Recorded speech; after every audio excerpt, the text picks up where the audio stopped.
Kembali bergabung dengan kami Homeschooling Pelangi Tangerang Selatan dengan saya Elsie yang akan menyampaikan materi fisika untuk SMP kelas 7 tanggal 2 Agustus 2010 tentang zat dan wujudnya.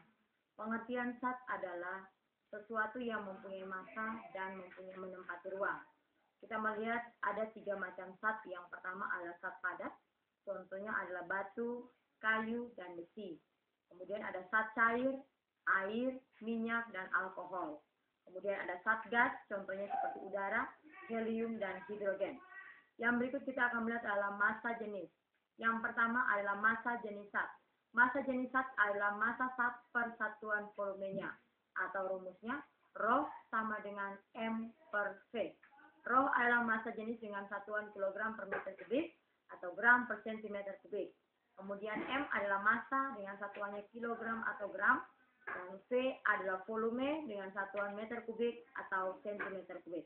Yang berikut kita melihat adalah massa jenis relatif.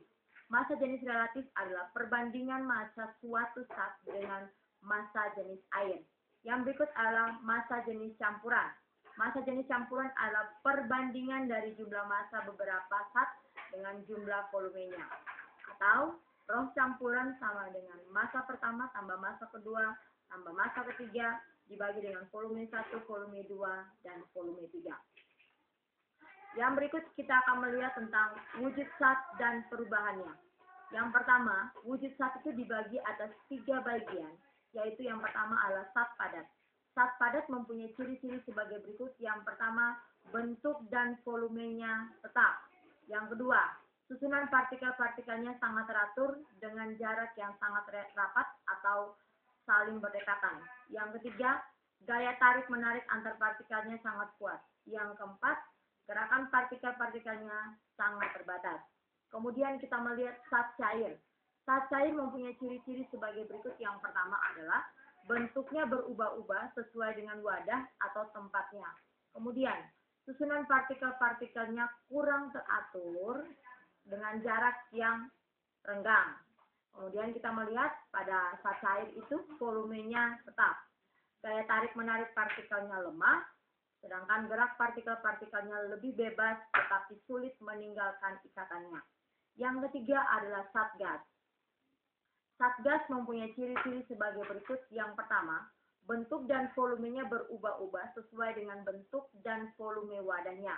Yang kedua, susunan partikel-partikelnya tidak teratur atau acak dengan jarak yang sangat renggang. Yang ketiga, gaya tarik-menarik antar partikelnya sangat lemah. Yang keempat adalah gerak partikel-partikelnya sangat bebas dan mudah terlepas dari ikatannya. Yang berikut kita melihat adalah perubahan wujud zat.